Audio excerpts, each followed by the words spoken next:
Hello everyone, good evening সবাইকে। Simple blog with Piu চ্যানেলে নতুন একটা ভিডিওতে তোমাদেরকে অনেক অনেক ওয়েলকাম জানাই। আশা করছি তোমরা সবাই খুব ভালো আছো, আমিও বেশ ভালো আছি।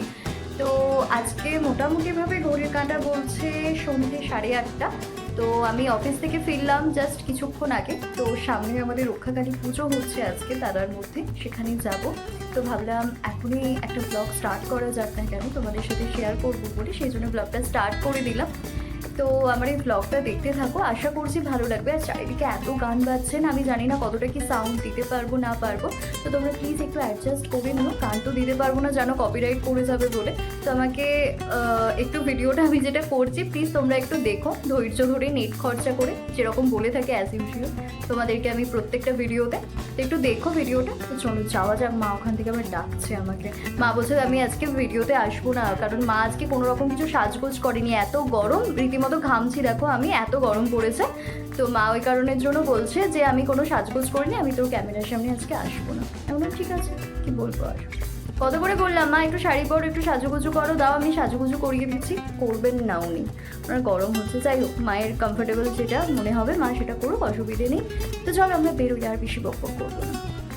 দরজা খুলে যে বাইরে বেরোলাম, দেখতে পেলাম ওয়েদারের অবস্থা বেহাল।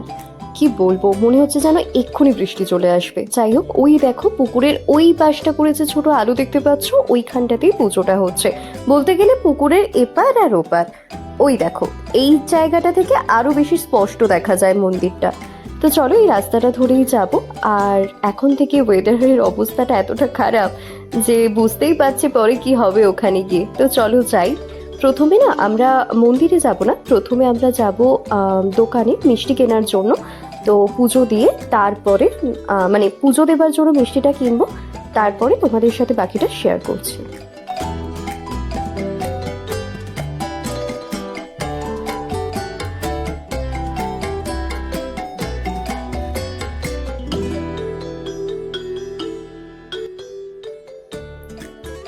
মিষ্টি কেনা হয়ে গেলে এবার আমরা গুটি গুটি পায়ে মন্দিরের দিকে রওনা দেব। আর পুরো রাস্তাটা জুড়ে না ঠিক এইভাবে আলো দিয়ে সাজানো হয়েছিল। আর এই যে ফাঁকা মাঠটা দেখতে পাচ্ছ, এখানেই মেনলি ফাংশনটা হয়। যেদিন পুজো সেই দিনকে ফাংশনটা হয়নি, ফাংশনটা হয়েছিল তার পরের দিনকে। যাই হোক, যদিও বা আমার সম্ভব হয়ে ওঠেনি ফাংশন দেখতে আসার মতো, সময় হয়ে ওঠেনি। তো তোমাদেরকে এই লাইটিংটাই আমি জাস্ট দেখিয়ে দিচ্ছি। তো দেখো, লাইটিংটাকে দেখতে কিন্তু ভীষণ ভালো লাগছিল।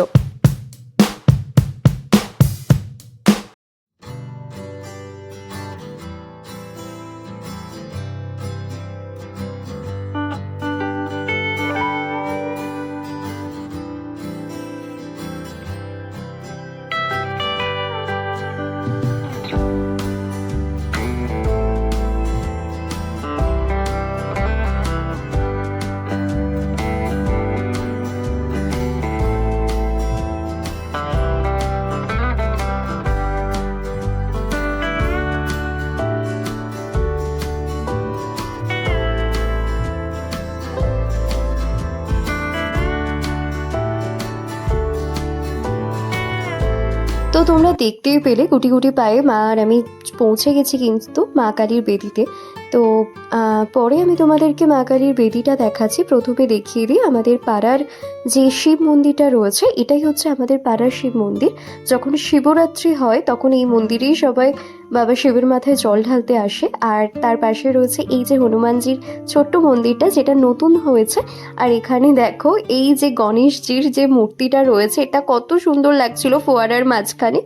তো এটা তোমাদেরকে দেখিয়ে দিই, তারপর তোমাদেরকে মায়ের মানে মা কালীর বেদিটা তোমাদেরকে দেখাচ্ছি। এখনো ঠাকুর এসে পৌঁছায়নি, সেই কারণের জন্য আমি বেদিটা ভালোভাবে তোমাদেরকে দেখাতে পেরেছি, না হলে হয়তো এতটা ভালো করে দেখাতে পারতাম না সাজানোটা কেমন হয়েছিল না হয়েছিল। তো এখানে মা পুজো দিয়ে দিচ্ছিল। আর এই দেখো ফাইনালি এইটা হচ্ছে মন্দিরটা বলতে পারো। আর এভাবেই সাজানো হয়েছিল মন্দিরের চারপাশটা বা চারিদিকটা বলতে গেলে। তো সামনের দিক থেকে অনেকটা সুন্দর লাগছিল দেখতে।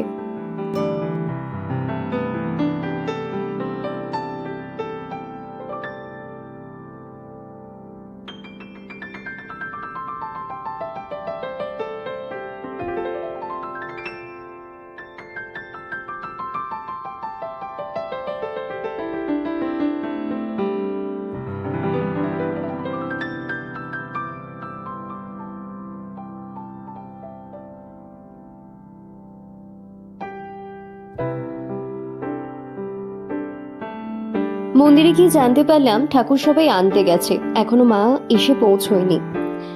অপেক্ষা করছিলাম, তারপরে কি হঠাৎ করে ছন্দপতন ঘটলো, কারেন্ট চলে গিয়ে একাকার অবস্থা। যাই হোক, পরে যদিও বা কারেন্ট এসেছিল, কিন্তু সবাই মোটামুটিভাবে নিজেদের জায়গা গুছিয়ে যতটা সম্ভব বাঁচিয়ে, ঝড়ের কাছ থেকে যতটা বাঁচিয়ে সম্ভব বাড়ি ফেরা যায় সেটার চিন্তা ভাবনাই করছিল। আর কিছু মানুষ ছিল যারা মন্দিরের মধ্যে রয়ে গিয়েছিল। তো দেখো চারিদিকটা কিরকম উথাল পাথাল করছে, যেন মনে হচ্ছে জানতে পেরেছিলাম মা আসতে এখনো অনেক দেরি, তাই সে কারণে মায়ের উদ্দেশ্যে প্রণাম জানিয়ে এই রকম আবহাওয়া দেখে আমরা বাড়ি চলে এসেছিলাম। আর এমনিতেও মা চলে এলে আমি তোমাদেরকে দেখাতে পারতাম না, কারণ মাকে ভিডিও করা বা মায়ের ছবি তোলা নিষেধ রয়েছে। তো আজকের মতো টাটা। ব্লগটা ভালো লাগলে একটা লাইক করে দিও প্লিজ।